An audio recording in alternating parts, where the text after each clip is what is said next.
जय हिंद, जय भारत, जय जय गरवी गुजरात। विद्यार्थी मित्रों, आज जे आपणे बात करवानी है ये बात करवानी है गुजराती ग्रामरनी। सौ प्रथम तो सफल academy for GPSC YouTube channel पर तमारुं स्वागत है। मित्रों, आगळना लेक्चर हजी ना जोया होय, इंग्लिशनी सीरीज शुरू थई गई, मैथ्सनी सीरीज शुरू थई गई।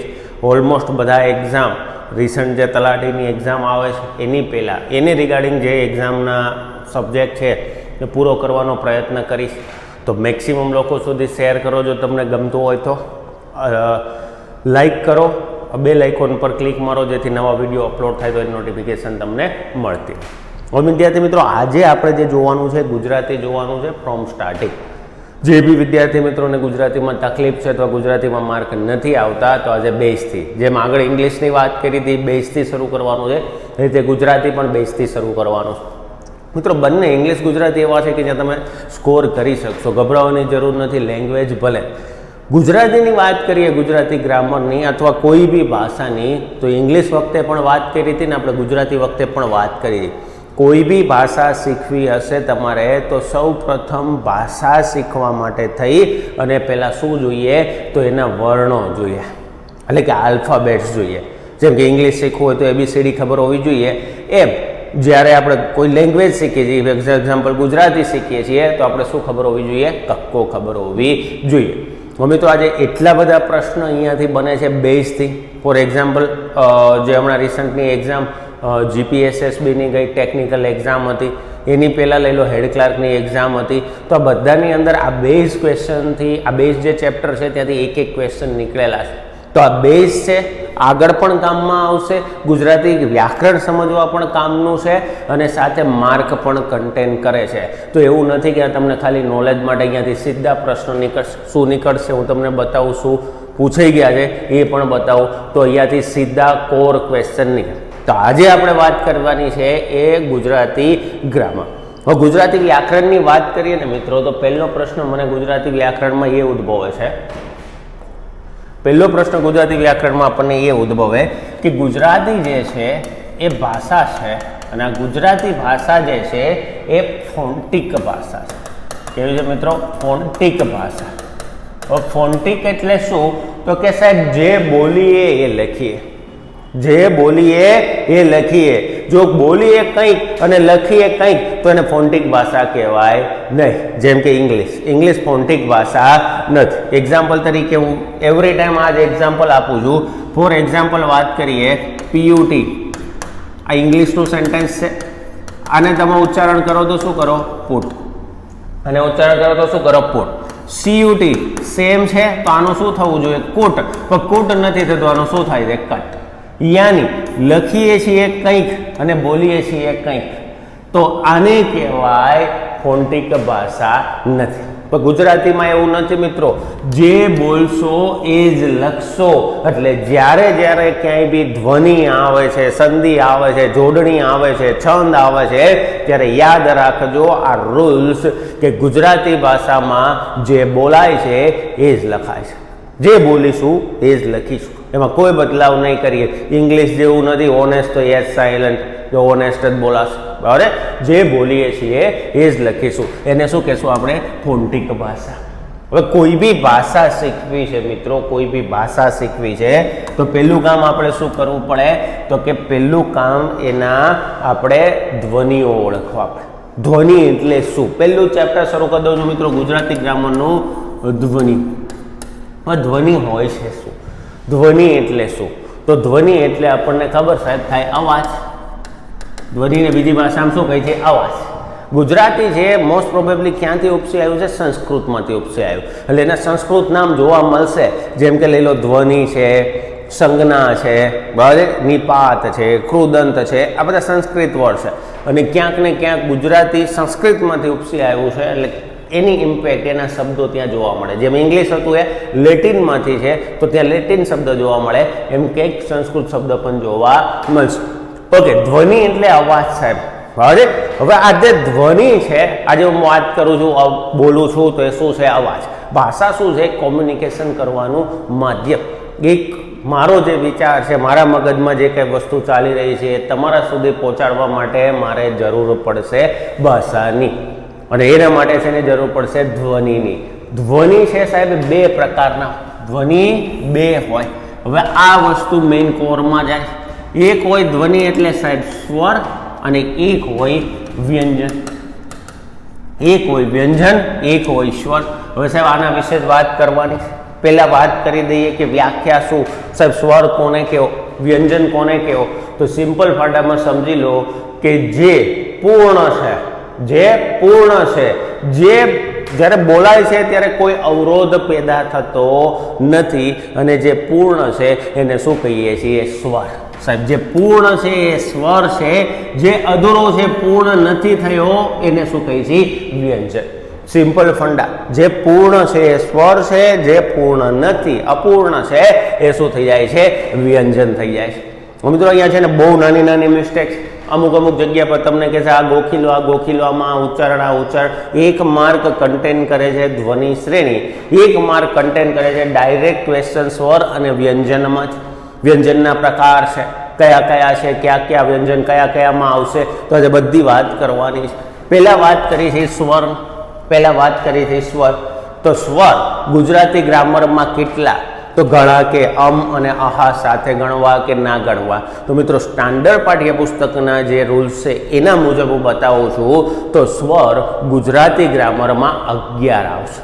સ્વર કેટલા આવશે, 11. હાલ સ્ટાન્ડર્ડ આને લઈને મતભેદ છે સ્વરને લઈને, પણ આપણી કોમ્પિટિટિવ એક્ઝામ માટેનું ધ્યાનમાં રાખી અને સ્વરની વાત કરીએ તો આપણે કેટલા સ્વર ઉપર જશું, 11 સ્વર ઉપર જશું.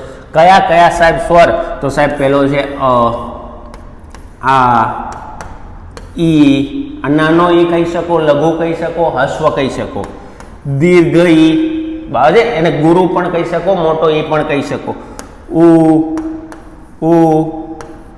રૂ એ આઈ ઓ અને ઔ. એ આઈ ઓ અને ઔ. હવે તમને સાહેબ અને આહા શું છે, અને આહા શું છે. આપણે મિત્રો વાત કોની કરી છે, સ્વર. વાત કોની કરી છે, સ્વરની. બેઝિક ડિટેલ આપી દો, પછી આપણે વ્યવસ્થિત રીતે જોઈએ. અને આહા, આ છે એ શું કહેવાય સાહેબ, અનુસ્વર કહેવાય. ઉપર ટપકું છે એટલે શું આવે, અનુસ્વર. મિત્રો જોજો, આ અન્ન છે એને હું લખું અન્ન, માની લો અંત, અને આમ લખું અંત. તો અહીંયા જે વપરાણો એ કહેવાય અનુનાસિક, અને અહીંયા જે ટપકાનું ઉચ્ચારણ નથી કરીએ છીએ, ટપકાનું ઉચ્ચારણ એ છે અનુસ્વર. તો ઉપર જે ટપકું કરી નાખી એને શું કહે છે, અનુસ્વર, અને જે ન અડધા તરીકે લખીએ છીએ તો અનુનાસિક. બંને સાચા છે, લખાણમાં કોઈ ખોટું નથી, બંને સાચા છે. પણ યાદ રાખજો, આને અનુનાસિક, અનુસ્વર. તો અમે જ્યારે બોલી અનુસ્વર તો ઉપર ટપકાની વાત થાય છે, શબ્દ તો એ જ છે, પણ જ્યારે ન અડધું લખાય ત્યારે એને શું કહેવાય, અનુનાસિક. મોર ડિટેલ આગળ વ્યંજનમાં આપણે વાત કરીએ છીએ. તો આ જે અનુસ્વર અને આ છે બે ટપકા એટલે વિસર્ગ. શું છે, વિસર્ગ. તો આને કહેવાય વિસર્ગ સ્વર. હવે મિત્રો સ્વરના પ્રકાર પણ એક્ઝામમાં ઘણી વાર પૂછે છે કે ભાઈ ગુજરાતી વ્યાકરણમાં હસ્વ સ્વર કેટલા, દીર્ઘ સ્વર કેટલા. તો આપણે એની વાત કરવાની. સજાતીય સ્વર કયા, વિજાતીય સ્વર કયા, તો એના વિશે વાત કરીએ.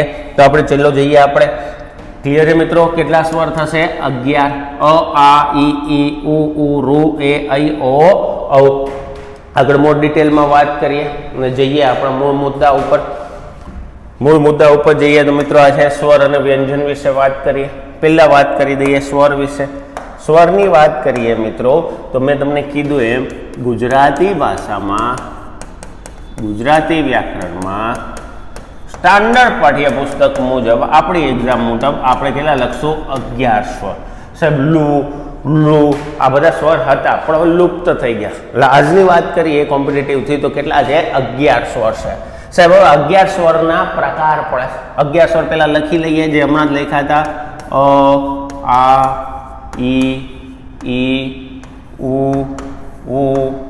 રૂ એ ઐ ઓ ઔ. આ 11 સ્વર. બરાબર મિત્રો. હવે આ 11 સ્વરની વાત કરીએ તો એના પ્રકાર પડશે, જે એક્ઝામમાં પૂછે. મિત્રોમાં પૂછશે હસ્વ સ્વર કેટલા, હસ્વ સ્વર કેટલા? ગુજરાતી ભાષામાં હસ્વ સ્વર કેટલા છે? હસ્વ એટલે તમને ખબર હશે, માની લો કે હું લખું છું કી, તો આ શું છે? હસ્વ. આ હસ્વ ઈ થયો. હું લખું છું કી, તો આ શું થઈ ગયો છે? દીર્ઘ થઈ ગયો. હું લખું છું કુ, તો આ ડાબી બાજુ જે જડાત થાય છે શું છે? હસ્વ. અને હું લખું કુ, તો આ શું થઈ જાય છે? દીર્ઘ થઈ જાય. કે છે તો આને હસ્વ કહેવાય, આને દીર્ઘ કહેવાય. હવે તમારા મગજમાં ઉદ્ભવે કે સાહેબ એક તો વાત કરીએ તો ઈ હસ્વ છે, ઉ હસ્વ છે, ઈ હસ્વ છે, ઉ હસ્વ છે, અ પણ શું છે? હસ્વ સ્વર છે, અને રૂ પણ શું છે? હસ્વ સ્વર. તો હસ્વ સ્વર કેટલા છે મિત્રો? 4. કયા 4 થશે મિત્રો? કયા 4 થશે એના વિશે વાત કરીએ તો પહેલા વાત કરીએ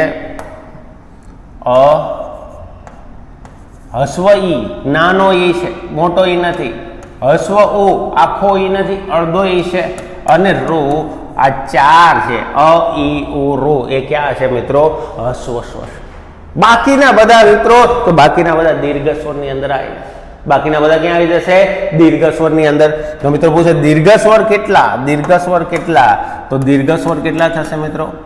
દીર્ઘ સ્વરની વાત કરે તો બાકીના બધા દીર્ઘ સ્વરની અંદર કાઉન્ટ કરી દઈશ. તો દીર્ઘ સ્વરની અંદર હશે આ, દીર્ઘ ઈ, દીર્ઘ ઉ, એ, ઐ, ઓ, ઔ.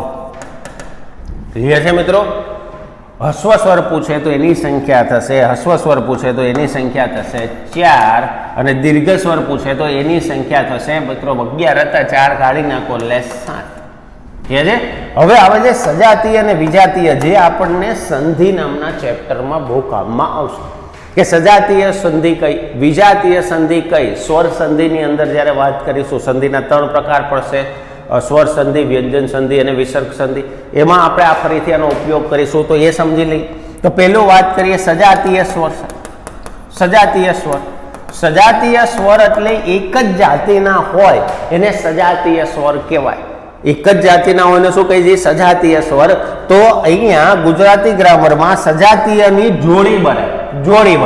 પહેલી જોડી વાત કરીએ તો અ ને આ, એ સજાતીય સ્વર કહેવાય. કેમ કે બંને એક જ જાતિના છે. બંને શું છે? એક જ જાતિના. અ છે એની આગળ એક માત્રા પડી એટલે આ બની ગયો, એટલે આ શું થશે? એક જાતિ, અ આ. બીજી જોડી કઈ સાહેબ? બીજી જોડી, તો બીજી જોડી થશે ઈ હસ્વ અને ઈ દીર્ઘ. આ બંને સજાતીય થશે. ત્રીજી જોડી કઈ થાય સાહેબ? ઉ અને ઉ. આ સજાતીય થશે. અ, આ, ઈ, ઉ, ઉ. ચોથી જોડી સાહેબ કઈ થઈ ગઈ? તો કે એ, ઐ. અને પાંચમી જોડી કઈ થઈ ગઈ સાહેબ? ઓ અને ઔ. ક્લિયર છે? તો આ કહેવાય સજાતીય. વિજાતીય એટલે શું સાહેબ? વિજાતીય જોડી એટલે શું? વિજાતીય સ્વર એટલે કે એક જાતિના ના હોય. વિજાતીયની વાત કરીએ તો મિત્રો જો અ સાથે ઈ આવે છે, અ સાથે ઈ આવે છે, તો આ અ ઈ શું કહેવાય? વિજાતીય કહેવાય. અ સાથે આ આવે તો એની જાતિનો, અ સાથે ઈ આવે તો વિજાતીય. એવી જ રીતે ઉ સાથે ઈ આવે છે તો વિજાતીય. ઉ સાથે ઉ કે ઉ આવે તો શું થાય? સજાતીય. તો મિત્રો આનો ઉપયોગ કરીશું સંધિની અંદર. થોડું ઘણું માહિતી આપી દઉં જેથી ત્યાં આપણને થોડીક સમજણ વધારે પડે. સ્વરમાં બેઝિક છે, એટલા બધા ખાસ પ્રશ્ન બનતા નથી. જે પ્રશ્ન બનશે વ્યંજનથી વધારે બનશે. તો સ્વરની વાત કરીએ તો કેટલા સ્વર છે સાહેબ? તો કે મારી પાસે 11 સ્વર છે. કયા કયા? અ, આ, ઈ, ઉ, રૂ, એ, ઐ, ઓ, ઔ. અમહા શું છે સાહેબ? તો અમ એ અનુસ્વર છે. અહા છે એ શું છે? વિસર્ગ છે. હસ્વ સ્વર કેટલા છે સાહેબ? ગુજરાતી ગ્રામરમાં પ્રશ્ન પૂછે તો એનો જવાબ થશે 4. કયા? અ, હસ્વ ઈ, હસ્વ ઉ અને રૂ. દીર્ઘ સ્વર કેટલા છે? તો જવાબ થશે 7. આ, ઈ, ઉ, એ, ઐ, ઓ, ઔ. આ બેનું ઉચ્ચારણ મિત્રો ખાસ ધ્યાન રાખજો. આ ઈ અને આ ઈ, અથવા આ ઉ અને આ ઉ. આને સોફ્ટલી કહેવાય ઈ એટલે નાનું. ઈ તો શું થશે? દીર્ઘ થશે. જ્યારે આપણે છંદ કરીશું ને, લઘુ ગુરુ જાણવા હશે ને ત્યારે આનો ઉપયોગ કરીશું. મિત્રો હું કહું છું ઉ, તો સોફ્ટલી ઉચ્ચારણ છે એટલે ઠીક છે. હવે બોલવામાં જે વજન પડે ઉ, તો લવકો થાય, લાંબુ થાય, ત્યાં વજન પડે છે ઉ, તો એ કયો થઈ જશે? દીર્ઘ. તો જોડણીમાં પણ કામમાં આવશે. ક્યાં દીર્ઘ લખો, ક્યાં હસ્વ લખો. જોડણીમાં કામ આવશે, સંધિમાં કામ આવશે, છંદમાં કામ આવશે. મિત્રો કોડ છે, સ્વર અને વ્યંજન નહીં ખબર તો આગળ કશું નહીં. બહુ ઇઝી છે મિત્રો, સરળ છે, મનમાં કોઈ ભય હોય તો કાઢી નાખો. એટલું ઇઝી તરીકેથી સમજીશું, એટલું ટ્રીકી વેથી સમજીશું કે પૂરા માર્ક્સ લઈને આવીશું. હવે બસ કન્ટિન્યુ ચાલુ રાખજો, જોવાનું કે મિસ થાય નહીં. વાત કરી સ્વર, સ્વર પછી વાત કરીએ આપણે મિત્રો વ્યંજનની. સ્વર પછી વાત કરીએ વ્યંજનની. હવે આ કામના છે વ્યંજન. હવે મિત્રો ઘણી બધી એટલી વસ્તુ કે જે તમને ખબર નથી અથવા તમારે ગોખાવડાવી દીધી છે. હવે એની વાત કરીએ વ્યંજન, વ્યંજનની વાત કરીએ તો પહેલા જ વાત કરીએ ગુજરાતી ભાષામાં તો 34 વ્યંજન છે. કેટલા વ્યંજન છે? 34 વ્યંજન. હવે એનું લિસ્ટ લઈ લઈએ, બાયફર્ગેશન કરીએ, વ્યાખ્યાઓ સમજીએ. આ આઈએમપી અહીંયાથી પ્રશ્ન નીકળે છે.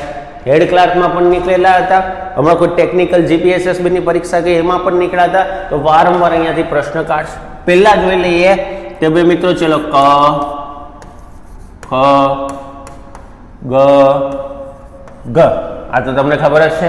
વ્યંજનની વાત કરીએ એટલે ક, ખ, ગ, ગ. આ નીચે જે મિત્રો છે ને એને ખોળો કહી શકો અથવા હાલંત કહી શકો. શું કહી શકો? ખોળો અથવા હાલંત. વ્યંજનની વ્યાખ્યા શું છે? જે પૂર્ણ નથી, જે પૂર્ણ નથી. આ અડધો છે મિત્રો. શું છે? અડધું. હવે એક્ઝામ્પલ તરીકે કહી તો કે ઘણા બધા શબ્દ એવા છે કે જેને પાગ છે, દાંડી છે, બરાબર? જેમ કે મ છે, ન છે, પ છે. હવે આ બધાને અડધા લખવા હોય તો તમે મ આ રીતે લખી શકો, ન આ રીતે લખી શકો, પ આ રીતે લખી શકો. પણ ઘણા બધા અક્ષર એવા છે કે જેને પાગ કે દાંડી નથી. તો એક્ઝામ્પલ તરીકે ક છે, ફ છે, બરાબર છે, ક, ફ, પછી છ છે, બરાબર છે, ક, ફ, છ. હવે આ બધાના દાંડી છે નહીં. હવે આને અડધો લખવો હોય તો આ રીતે લખાય, આવી રીતે અડધો કાઢી નાખો, અડધો કાઢી નાખો, અડધો કાઢી નાખો. આ ક ની બદલે આમ લખો, આ ફ ની બદલે ફ આમ લખો, છ ની બદલે આમ લખો, તો લખાશે? નહીં લખાય. આને અડધો લખી શકાતો નથી. એટલે આપણે શું કરીએ છીએ કે આને અડધો બતાવવા માટે અને નીચે દાંડી આપી છે, પાગ આપી છે, જેને હલંત કહેવાય, ખોડો કહેવાય. અરે આ તો ક ની નીચે દાંડી, ફ ની નીચે દાંડી, છ ની નીચે દાંડી. એ શું બતાવે છે કે અડધો. એ અક્ષર કેવો છે? અડધો. તો મિત્રો આ યાદ રાખજો, દાંડી બહુ જ કામની છે, આગળ જતા બહુ ઉપયોગ થશે. ક, ખ, ગ, ગ. કેમ કે વ્યંજન છે સાહેબ. જો વ્યંજન પૂર્ણ થઈ જાય તો એ વ્યંજન રહેતો નથી, એ વર્ણ બની જશે. એ શું બની જશે? વર્ણ. તે આગળ બતાવીશ. ક, ખ, ગ, ઘ. પછી આવે છે અન્ન. પછી શું આવે છે? અન્ન. બરાબર. ક, ખ, ગ, ઘ, અન્ન. આ પણ ખોળો. બરાબર. ક, ખ, ગ, ઘ, અન્ન. પછી આવે ચ, છ, જ, ઝ, ઝમ. ચ, છ, ઝ, ઝ. અને આનું ઉચ્ચારણ ય, ય થાય. અય, ય. બરાબર. આનું ઉચ્ચારણ શું થશે? ય. હવે શું, ક્યાં આ શબ્દનો વજન છે, ક્યાં ઉપયોગ છે, બહુ કામનું છે. આનો શું નિયમ છે એ પણ હું બતાવીશ તમને. તો ક, ખ, ગ, ઘ, અન. ચ, છ, ઝ, ઝ, અય. બરાબર. ચ, છ, ઝ, અય. ઓકે. ચ, છ, ઝ, ઝ, અય. ટ, ઠ, ડ, ડ, હણ, હણ. ત, થ, દ, દ, ન. પ, ફ, બ, ભ, મ. હવે આ રહ્યા. આગળ છે ય, ર, લ, વ, શ, શ, શ, હ અને અળ. હ અને અળ.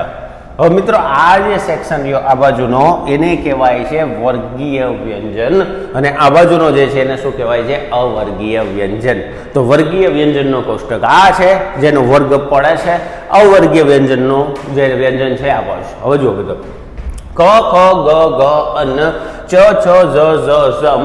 ઘણી વખત અહીંયાથી ક્રમ પૂછ, કક્કામાં ક્રમ પૂછે અને આને જો મિસ કરી દેશો, આને જો ભૂલી જશો તો શું થઈ જશે? અર્થનો અનર્થ. તો યાદ રાખજો, બહુ કામનો, એની જરૂર ખૂબ છે. હવે અહીંયાથી પ્રકાર પણ સમજવાના છે, પ્રકાર સમજવાના છે કે આપણે કઈ રીતે આને પ્રકાર પાડીશું. तो व्याख्या भी समझता जाइए, प्रकार भी समझता जाइए। तो मित्रों आ सीरीज क थी शुरू थाय छे। आ सीरीज क्यांथी शुरू थाय छे? क क ख ग घ अन। तो आने कहेवाय क वर्गना व्यंजन। बराबर है। आ सीरीज च थी शुरू थाय छे तो आने कहेशुं आपणे च वर्गना व्यंजन। अहींया ट थी थाय छे तो आने कहेशुं ट वर्गना व्यंजन। अहींया त थी थाय छे तो त वर्गना व्यंजन। अहींया प थी थाय छे तो आने कहेशुं प वर्ग। तो मित्रों 4 वर्ग छे क च ट त प। क वर्ग, च वर्ग, ठ वर्ग, त वर्ग अने प वर्ग। तो क च ट त प आ थई गया 5 वर्गना व्यंजन। हवे मित्रों खास अहींया प्रकार। હવે પ્રકારમાં વાત કરીએ તો પહેલું વાત કરીએ તો આ જે 10 આ જે અન્નથી લઈ અને આ જે 5 છે મિત્રો એને કહેવાય છે અનુનાસિક। અને શું કહેવાય છે? અનુનાસિક। એનું ઉચ્ચારણ ક્યાંથી થાય છે? નાકમાંથી। અન, ऐ, ण, म, न। बराबर है। तो आने શું કહેવાય છે? અનુનાસિક। तो मित्रों घणी वखत पूछे छे कि गुजरातीनी अंदर अनुनासिकनी संख्या केटली? तो साहेब 5। अनुनासिकनी संख्या केटली? 5। अन, ऐ, ण, न અને म આ 5 अनुनासिक રહેશે। હવે મિત્રો अनुनासिक સિવાયના જે વ્યંજન છે એને નરુનાસિક કહેવાય। બરાબર છે। એવું વાત કરીશ આગળ। અત્યારે अनुनासिक યાદ રાખો। अनुनासिक કેટલા થશે? 5 છે। ओके। હવે વાત કરીએ છીએ ઘોષ અઘોષ। એની પહેલા વાત કરીએ અલ્પપ્રાણ મહાપ્રાણ। હવે અલ્પપ્રાણ મહાપ્રાણ શું? હમણાં કોઈ એક્ઝામમાં એ જ અલ્પપ્રાણ મહાપ્રાણથી પ્રશ્ન પૂછ્યો છે। મિત્રો યાદ રાખો। અરે બોલો જેમાં પ્રાણવાયુ ઓક્સિજનનો જથ્થો વધારે બહાર નીકળતો હોય તો એ મહાપ્રાણ છે। જેમાં ઓક્સિજનનો જથ્થો ઓછો નીકળતો હોય તે અલ્પપ્રાણ છે। હવે બોલો ક। હાથ રાખો। અરે બોલો ક એટલો બધો જથ્થો નહીં નીકળે। હવે બોલો ખ થોડુંક નીકળશે। ગ ઓછો, ઘ વધારે। તો અલ્પપ્રાણ મહાપ્રાણ નક્કી કરવો હોય તો આડો હાથ લઈને બોલી દેવાનું પ નીકળે છે ફ। પ અને ફ બોલો પ ફ નીકળો શું વધારે? ફ બા। તો એ શું થઈ જશે? જેમાં વધારે નીકળે છે મહાપ્રાણ, ઓછો છે શું છે? અલ્પપ્રાણ। હવે અહીંયા કઈ રીતે ડિવાઇડેશન છે જોઈ લઈએ। અહીંયા કઈ રીતે ડિવાઇડેશન છે જોઈ લઈએ। તો આ ક ચ ટ ત પ આ જે છે એ છે મિત્રો અલ્પપ્રાણ।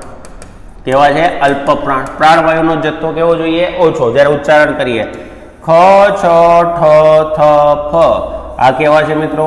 ખ છ ઠ થ ફ। તો આ છે મહાપ્રાણ। જ્યાં પ્રાણ અલ્પપ્રાણ એટલે કે ઓક્સિજનનો જથ્થો ઓછો જોઈએ, મહાપ્રાણ એટલે ઓક્સિજનનો જથ્થો વધારે જોઈએ। પ્રાણવાયુ ગ જ ડ દ બ આ જે છે એ થઈ જાય છે અલ્પપ્રાણ। अरे मित्रों ग ज ड द ब आ शू थई जाय छे? पाछा महाप्राण। मित्रों फरीथी बात करूं। आपणे जोया व्यंजन। व्यंजन में बात करिए तो श्रेणी क ख ग घ अन च छ ज झ अ ट ठ ड ढ ण त थ द ध न प फ ब भ म क वर्ग, च वर्ग, ट वर्ग, त वर्ग, प वर्ग। अनुनासिक अन, ऐ, ण, न, म टोटल 5। अल्पप्राण क ख क च ट त प ग ज ड द ब अल्पप्राण। एक अल्पप्राण है महाप्राण, अल्पप्राण महाप्राण।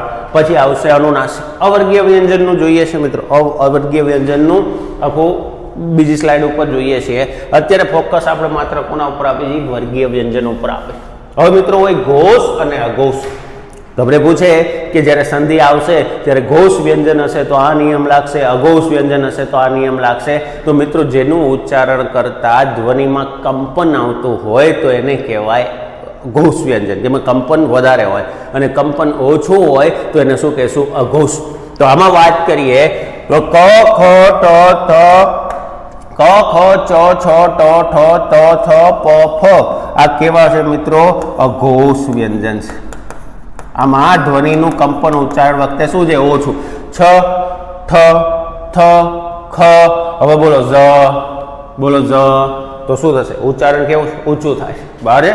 ઉચ્ચારણ કેવું થાય છે? ઊંચું થાય છે। તો અહીંયા વાત કરીએ ક ખ ચ છ ટ ઠ ત થ પ ફ આ કેવા થઈ ગયા? આપણા અઘોષ વ્યંજન થયા।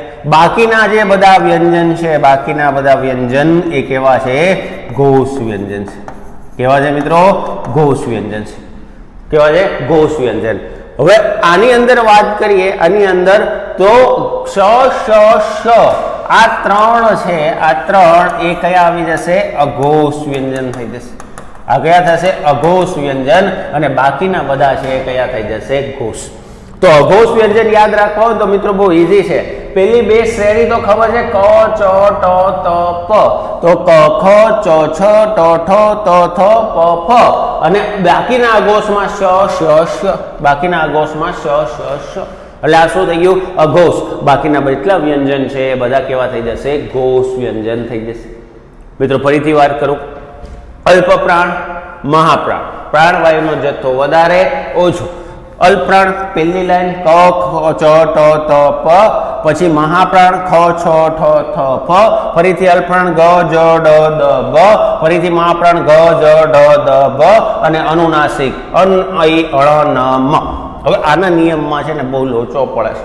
આનો એક સીધો ને સીધો સિમ્પલ નિયમ છે કે આ અન અને ઐ છે, અન અને ઐ એમાં શું છે? તો મિત્રો એક સિમ્પલ ફંડા છે કે એક એક્ઝામ્પલ લઈએ, કે એક્ઝામ્પલ તરીકે હું લઉં છું, માન લો શંકર.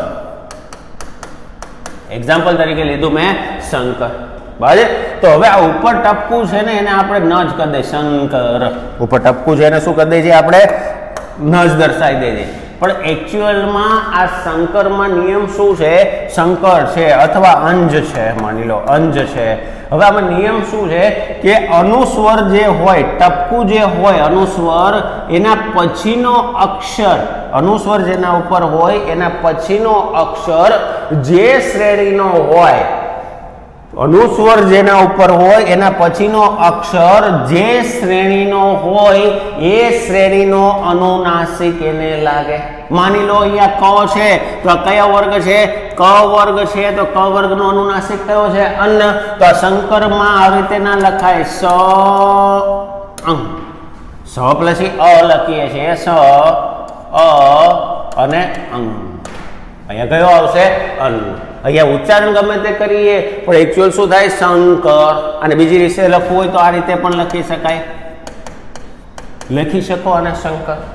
કેમ કે આ ખોડો રાખવાનો મિત્રો અડધો ઉપર છે, અનુસ્વર છે શું છે? અડધો છે.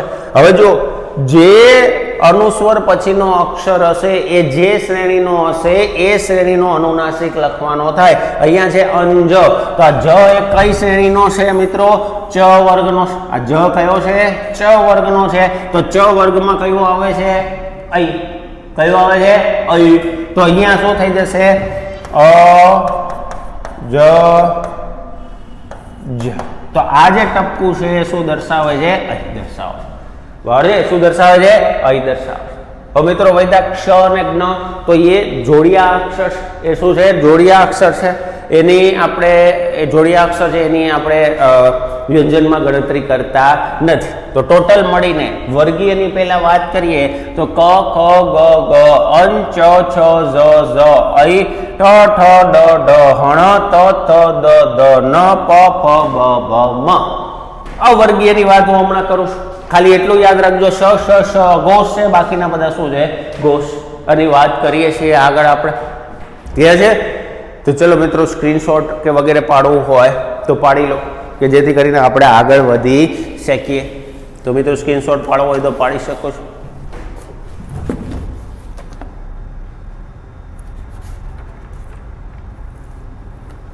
હા મિત્રો, અહીંયા એક વસ્તુ જોઈ લઈએ, અહીંયા પ્રશ્ન પૂછે છે કે ભાઈ ક ખ ગ ગ અન, આ જે છે એ ક્યાંથી ઉચ્ચારાય છે? કંઠમાંથી બોલાય છે, એટલે આને કહી છીએ આપણે કંઠ્ય. ક ખ ગ ગ અને શું છે? કંઠ્ય છે મિત્રો. ક્યાંથી ઉચ્ચારાય છે? કંઠમાંથી ઉચ્ચારાય છે. પછી લઈ લો ચ છ ઝ ઝ ઐ, ચ છ ઝ ઝ ઐ, ચ છ ઝ ઝ ઐ. તમારી જીભ ક્યાં થશે? તાળવા ઉપર ચોરશે. ચ છ, જીભ ક્યાં અડે છે? તાળવા પર અડે છે, એટલે આને શું કહીએ છીએ આપણે? તાલવ્ય કહીએ છીએ. અને શું કરીએ છીએ? તાલવ્ય કહીએ છીએ.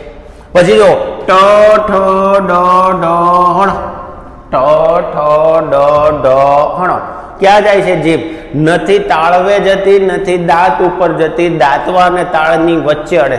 જો દાંતને બી નથી અડતી અને તાળવે બી નથી બોલતી. જો ટ ઠ ડ ડ હળ, તો તાળવા અને દાંત વચ્ચેનો ભાગ છે એને મૂર્ધન કહેવાય, એટલે કહેવાય મૂર્ધન્ય.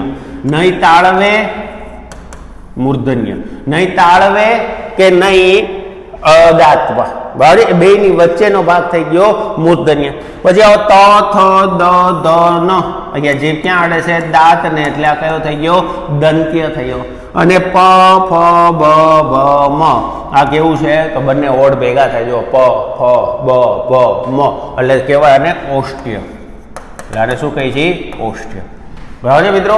ક ખ ગ ગ કંઠમાંથી ઉચ્ચારાય એટલે કંઠ્ય. ચ છ જ જ ય તાલવ્ય. ટ ઠ ડ ઢ હળ મૂર્ધન્ય, તાળવા અને દાંત વચ્ચેનો ભાગ. ત થ દ દ ન દંત્ય અને પ ફ બ ભ મ ઓષ્ઠ્ય.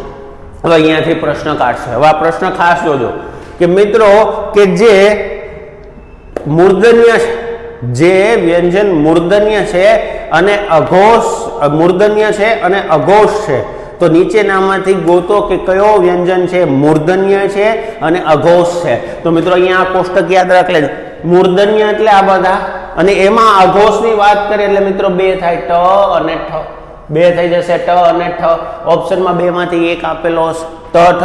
અથવા પૂછે કે જે દંત્ય છે, જે દંત્ય છે અને અનુનાસિક છે, જે દંત્ય છે અનુનાસિક છે અને ઘોષ, દંત્ય અનુનાસિક ઘોષ. તો વાત કરીએ દંત્યની વાત કરીએ તો ત થ દ દ ન. અનુનાસિકની વાત કરીએ તો આ તો અનુનાસિક છે, આ અનુનાસિક.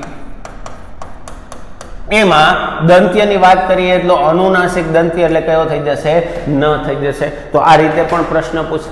વ્યંજન ક્રમ પણ પૂછી શકે. દ નો વ્યંજન ક્રમ જણાવો, કક્કામાં દ નો વ્યંજન ક્રમ ગણાવો. તો આપણે વ્યંજન ક્રમ યાદ રાખવો પડશે. યાદ નથી રાખવાના, ખાલી જોઈ લેવાનું છે કે કયો ક્રમ આવે છે, ગણતરી કરી લેવાની છે. ક્લિયર છે? તો અહીંયા કોષ્ટક બહુ કામનું. જે આ કોષ્ટક છે એ છે વર્ગીય વ્યંજન માટેનું. હવે આપણે આગળ વધીને વાત કરી છે અવર્ગીય વ્યંજન, કે મિત્રો અવર્ગીય વ્યંજનનું શું છે, બરાબર, ત્યાંથી શું પ્રશ્ન પૂછાઈ શકે એની વાત.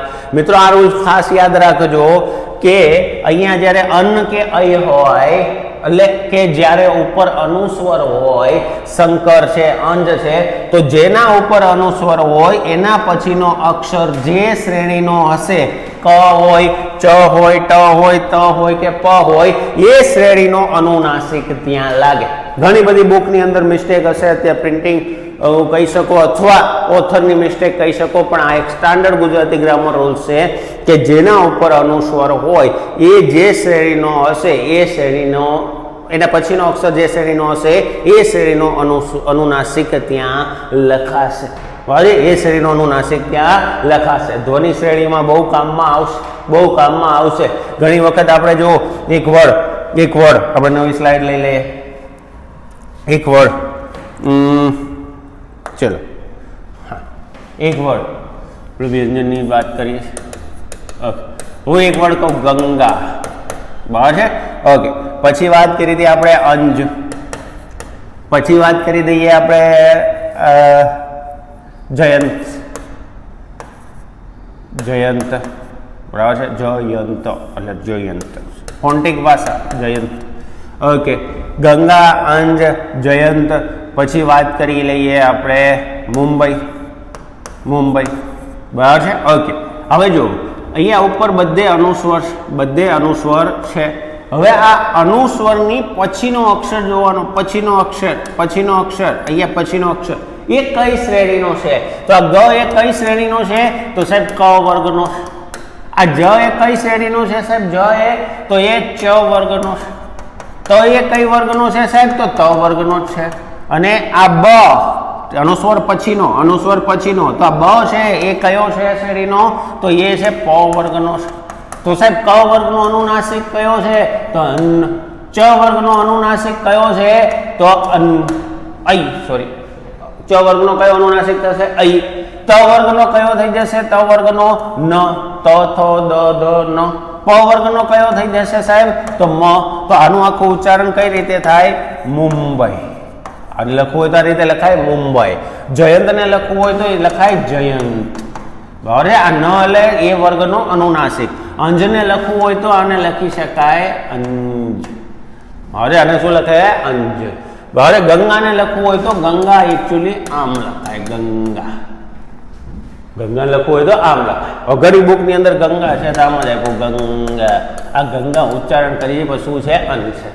जेम वस्तु मैं तमने कीधुं तो शंकर तो क श्रेणी क एना पछीनो अक्षर जोवानो अनुस्वर पछीनो क वर्ग अने क वर्गमां अनुनासिक आ छे तो साहेब आ ज लखाय शंकर। आ रीते शंकर। क्लियर है मित्रों? आ रूल्स खास याद रखजो, आगळ तमने काममां आवशे ध्वनि श्रेणीनी अंदर। ओके, हवे आपणे आगळ वात करीए छीए जेमां वात करीए छीए अवर्गीय व्यंजननी। अवर्गीय व्यंजननी वात करीए तो एमां पहेला वात करवानी छे आपणे अर्धस्वर। पहेलो वात करी दઈએ अर्धस्वर।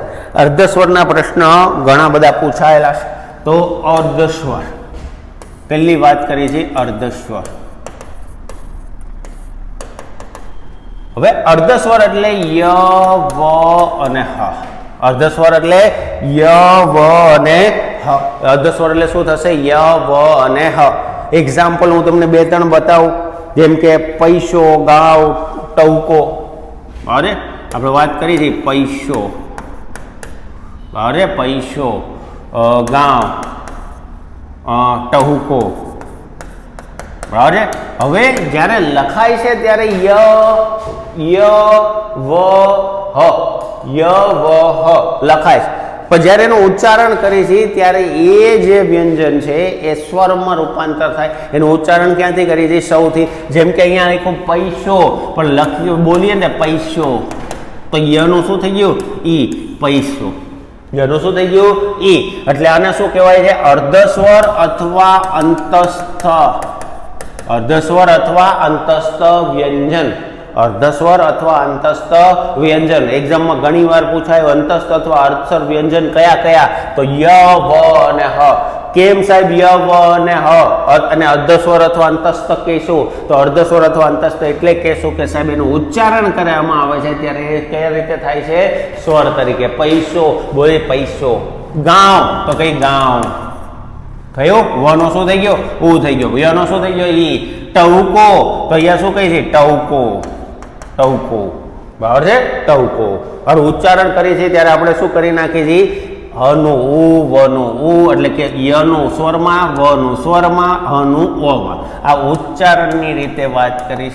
उच्चारणनी रीते लखवामां तो पैसो गांव टवको ज लखाय तो बोलीए टवको थयो गांव आव्यो बराबर है। पैसो लाव पैसो लाव तो आ बधामां शुं थाय छे उच्चारण यनु स्वर तरीके वनु स्वर तरीके हनु स्वर तरीके એટલે આપણે એને શું કહીએ છીએ અર્ધસ્વર અથવા અંતસ્થ વ્યંજન। અર્ધસ્વર અથવા અંતસ્થ વ્યંજન તો ય વ હ એ અર્ધસ્વર અથવા અંતસ્થ વ્યંજન થઈ જશે। અર્ધસ્વર અથવા અંતસ્થ વ્યંજન। હવે આગળ વાત કરી બીજી વસ્તુ યાદ રાખજો। આ સેક્શન યાદ રાખજો। एग्जाम में पूछे डायरेक्ट एग्जाम में प्रश्न तमारा बनावी सके छे अहींयाथी। हवे वात करीए छीए आपणे अनुनासिक ने निरनुनासिक। तो ये तमने अगाऊ वात कीधी 5 छे अनुनासिक बाकी निरनुनासिक बराबर है। 5 छे बाकीना बधा केवो थशे निरनुनासिक व्यंजन थाय छे। पछीनी वात करीए तो उष्माक्षर। पछीनी वात करीए तो उष्माक्षर अथवा एने कहेशुं संघर्ष व्यंजन। संघर्षी व्यंजन अथवा उष्माक्षर।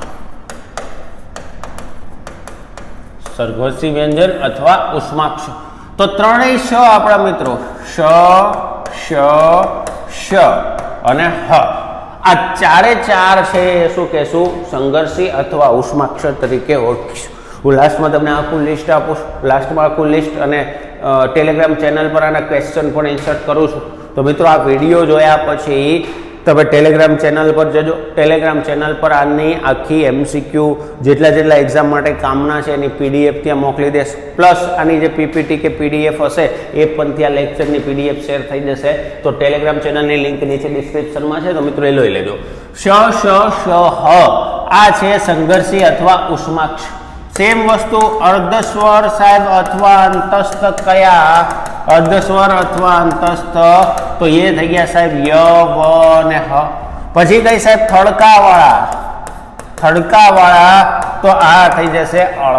અળ એ શું થઈ જશે? થડકાવળ. જેમાં જીભ વાળીને ઉપર તાળવા પર ભટકાઈને પાછું આવે એને શું કહે છે? થડકાવાળો. અથવા એને બીજી ભાષામાં કહે છે, તમારી એક્ઝામમાં પૂછે, પ્રતિવેષ્ટિત ધ્વનિ. થડકાવાળા અથવા પ્રતિવેષ્ટિત ધ્વનિ.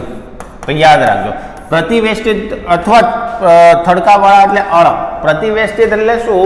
તો કે જીભ વળે અને ઉપર તાળવા પર જઈ અને પાછી ધક્કો મારે. અળ. તમે બોલો અળ. જીભ વળશે, ઉપર જશે તાળવા પર ને ભટકાઈને પાછી આવશે. તો થડકાવાળા અથવા પ્રતિવેષ્ટિત. બસ એટલા વ્યંજનમાં અહીંયા કામના છે. અર્ધસ્વર અથવા અંતસ્થ પૂછે તો ય વ હ. સંઘર્ષી વ્યંજન અથવા ઉષ્માક્ષર પૂછે તો શ શ શ હ. અને થડકાવાળા અથવા પ્રતિવેષ્ટ પૂછે તો અળ. તો મિત્રો અહીંયા ખાસ આ વસ્તુ યાદ રાખવાની છે. મેઇન વસ્તુ જે કીધી મેં તમને કીધું, અનુનાસિક ભૂલાય નહીં. અનુનાસિક ભૂલાય નહીં. મૂળ મુદ્દા પર આવી. આ કોષ્ટક યાદ રાખવાનું. અવર્ગીયમાં આપણે જોયું ય વ અને હ. ય વ હ અર્ધસ્વર. શ શ શ અઘોષ છે, એ પણ યાદ રાખજો. શ શ શ અઘોષ. ક ખ ચ છ ટ ઠ ત થ પ ફ અને શ શ શ આ કેવા થાય? અઘોષ. બાકીના બધા કેવા થઈ જશે? ઘોષ. તો અહીંયાથી ખાસા પ્રશ્ન નીકળશે અને આની જરૂર આપણને આગળ લેક્ચરમાં પડશે. હવે મિત્રો શું થાય? આપણે વ્યંજન જોયા, આપણે સ્વર જોયા. હવે વ્યંજન અને સ્વર ભેગા થાય એટલે વર્ણ બને. વ્યંજન અને સ્વર ભેગા થાય એટલે શું બનશે? વ્યંજન વર્ણ બનશે. એક્ઝામ્પલ તરીકે આપણે લઈએ તો માની લો ક અ સાથે ભેગો થાય એટલે શું બનશે? ક. હવે ખોડો નહીં રહે, હલંત નહીં રહે. ક સાથે આ ભેગો થઈ જશે એટલે બની જશે કા. એ રીતે ક સાથે ઈ ભેગો થશે એટલે બની જશે કી. તો આ જે બન્યો એને કહેશું વર્ણ. આ હતા એ શું હતા? ધ્વનિ. એટલે કે ભાષાનો નાનામાં નાનો ઘટક. નાનામાં નાનો ઘટક કયો હોય સાહેબ? ધ્વનિ. તમારા શરીરનો નાનામાં નાનો ઘટક કયો છે? કોષ. એવી રીતે ભાષાનો નાનામાં નાનો ઘટક કયો છે? ધ્વનિ. ધ્વનિઓ ભેગા થઈ અને શું બનાવે સાહેબ? વર્ણ. અને આ વર્ણ ભેગા થઈ અને માન લો કર્મ. વર્ણ ભેગા થઈ અને આ શું બનાવે? શબ્દ. અને શબ્દ ભેગા થઈ અને શું બનશે સાહેબ? વાક્ય. શબ્દ ભેગા થઈને શું બનશે? વાક્ય. આપણે પહોંચવાનું. આપણે આજે વાત કરીએ માત્ર કોની વાત કરી છે? ધ્વનિની. હવે આ ધ્વનિનો ઉપયોગ કેવી રીતે કરશું? તો ધ્વનિ શ્રેણીમાં ઉપયોગ કરીશું. એટલે કે આના પછીનું ચેપ્ટર છે કયું છે? ધ્વનિ શ્રેણી. કયું છે? ધ્વનિ શ્રેણી. જેવા વાત કરીશું કે જોડિયા અક્ષર હોય, અધૂરા અક્ષર હોય, અથવા ક્ષ છે, જ્ઞ છે, આ બધાને કેવી રીતે ધ્વનિ શ્રેણી છૂટી પડે. પહેલો મેં તમને જે અનુનાસિકનો નિયમ બનાવ્યો કે અનુસ્વર હોય એના પછીનો જે શ્રેણી હોય એ શ્રેણીનો અનુનાસિક લખો, એનો ઉપયોગ કરીશું. તો ધ્વનિ શ્રેણીનો એક માર્ક ઘણી વખત એક્ઝામમાં નીકળે છે. હમણાં હેડ ક્લાર્કની એક્ઝામ ગઈ હતી, ત્યાં વિદ્યાર્થીની તમને પૂછ્યું હતું કે ભાઈ વિદ્યાર્થીમાં આ જે દ્યા છે એ શું છે, અથવા એની ધ્વનિ શ્રેણી છૂટી પાડો. તો ઘણી વખત અહીંયાથી પ્રશ્ન નીકળે છે. તો આપણે એ ચેપ્ટર ત્યાં જોવાનું છે. તો મિત્રો આજ માટે શું છે? તો આજ માટે આપણે વ્યંજન છે. આજ માટે આપણે શું છે? વ્યંજન છે, સ્વર છે. એટલે આપણે માત્ર ધ્વનિ વિશે માહિતી લીધી. ધ્વનિ શું છે? ફટાફટ રિવિઝન કરી લઈએ. ધ્વનિ શું છે? તો ભાષાનો નાનામાં નાનો ઘટક. ધ્વનિ કયા પ્રકાર? તો બે સાહેબ, વ્યંજન અને સ્વર. સ્વર કેટલા સાહેબ? તો કે 11. કયા? તો કે અ આ ઈ ઉ ઓ રો એ ઐ ઓ ઔ. ઓકે સાહેબ. હસ્વ સ્વર કેટલા? તો 4 સાહેબ. કયા? અ ઈ ઉ રો. બાકીના 7 સાહેબ એ આવી જશે દીર્ઘ સ્વરની અંદર. કે છે અનુસ્વર વાળો અમ અને વિસર્ગ વાળો અહ. સ્વરનું ત્યાં કામ પતી ગયું. વ્યંજનની વાત આવીએ. વ્યંજન કેટલા સાહેબ? 34 વ્યંજન. બરાબર છે. હવે વાત કરીએ કેટલી વર્ગ શ્રેણી પડે. તો સાહેબ ક વર્ગ પડે, ક ખ ગ ઘ અન. પછી ચ વર્ગ આવે સાહેબ, ચ છ ઝ ઝ ઐ. પછી આવે સાહેબ ટ વર્ગ, ટ ઠ ડ ઢ હળ. પછી આવે ત વર્ગ સાહેબ, ત થ દ ધ ન. પછી આવે સાહેબ પ વર્ગ, પ ફ બ ભ મ. સાહેબ આમની અંદર અનુનાસિક કેટલા? તો સાહેબ 5. અન, ઐ, હળ, ન, મ. અનુનાસિક. સાહેબ આમાં અઘોષ કેટલા? તો સાહેબ ક ખ. પેલી બે શ્રેણી છે ક ખ ચ છ ટ ઠ ત થ અને પ ફ. આ શું છે? અઘોષ. અને સાથે આપણે 3 સ લઈ લેવાના, સ શ શ. આ શું છે? અઘોષ. બાકીના બધા શું સાહેબ છે? અઘોષ. તો ઘોષ અઘોષ પૂરું. હવે વાત કરીએ સાહેબ કંઠ્ય, તો ક શ્રેણી છે, કંઠ્ય છે ક, ખ, ગ, ઘ, અન. સાહેબ ચ શ્રેણી છે, શું છે? તો કે સાહેબ બોલો ચ, છ, જ, જ. તો તાળવાને અડે એટલે સાહેબ શું થશે? તાલવ્ય થઈ જશે, બરાબર છે. પછી શું સાહેબ છે? ટ, ઠ, ડ, ડ, ળ. તો સાહેબ એ શું છે? મૂર્ધન્ય. કેમ? તો સાહેબ તાળવાને અને દાંતની વચ્ચે અડે, તાળવા અને દાંતની વચ્ચે. પછી બોલો ત, થ, દ. સાહેબ જીભ ક્યાં અડે છે? સીધી દાંતને અડે છે એટલે દંત્ય થઈ જશે. અને છેલ્લે બોલી નાખો પ, ફ, બ, ભ, મ. તો શું થશે? ઓષ્ઠ્ય, હોડ ભેગા થાય છે.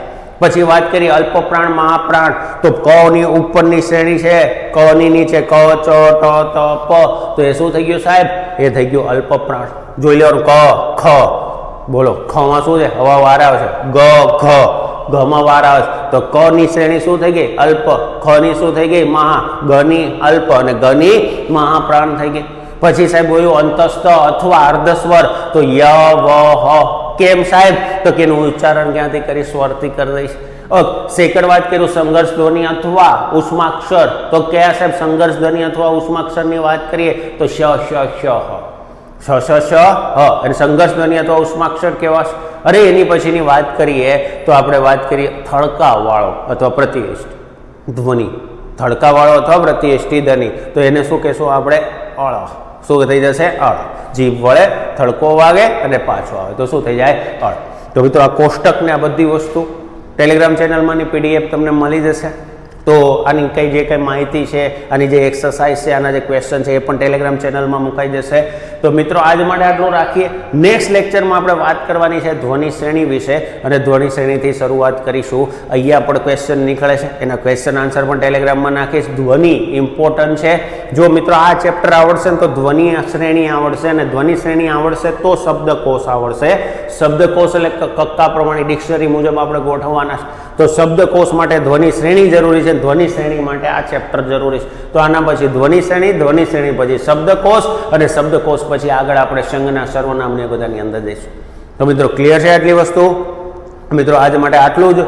જો તમને અમારા વિડીયો ગમતા હોય તો લાઈક કરજો, શેર કરજો, જરૂરિયાતમંદ સુધી પૂરી પાડજો. મિત્રો આ સિરીઝ કમ્પ્લીટ પૂરી થશે. તમારી એક્ઝામ પહેલા મેક્સિમમ ચેપ્ટર અપલોડ કરવાની ટ્રાય કરવામાં આવે, જેથી કોઈ પણ પ્રકારના ચાર્જિસ વગર તમે કમ્પ્લીટ કોર્સ જોઈ શકો છો. બધાની પરિસ્થિતિ નથી હોતી કે જે પેઇડમાં ક્લાસીસ કરી શકે, આવી શકે. એના માટે આ સિરીઝ અધૂરી નહીં રહે મિત્રો. આ સિરીઝ પૂરી થશે, અને સાથે સાથે આની જે કંઈ મટીરિયલ રિગાર્ડિંગ છે એ પણ free of cost Telegram channel જે નીચે લિંક છે એની અંદર આપી દેવામાં આવશે. એ સિવાય તમે જો કોઈ વિડીયો જોવા માંગતા હોય ઝડપથી કોઈ એક્ઝામને રિગાર્ડિંગ, તો મને કોમેન્ટમાં આપો. બને એટલું ઝડપથી તમારા માટે વિડીયો મૂકવાની પ્રયત્ન કરીશ. તો મિત્રો આજ માટે આટલું. જય હિન્દ, જય ભારત, જય ગરવી ગુજરાત. મિત્રો પ્રેક્ટિસ કરતા રહેજો. ગ્રામર એ વિષય એવો છે. ઓકે, જય હિન્દ મિત્રો.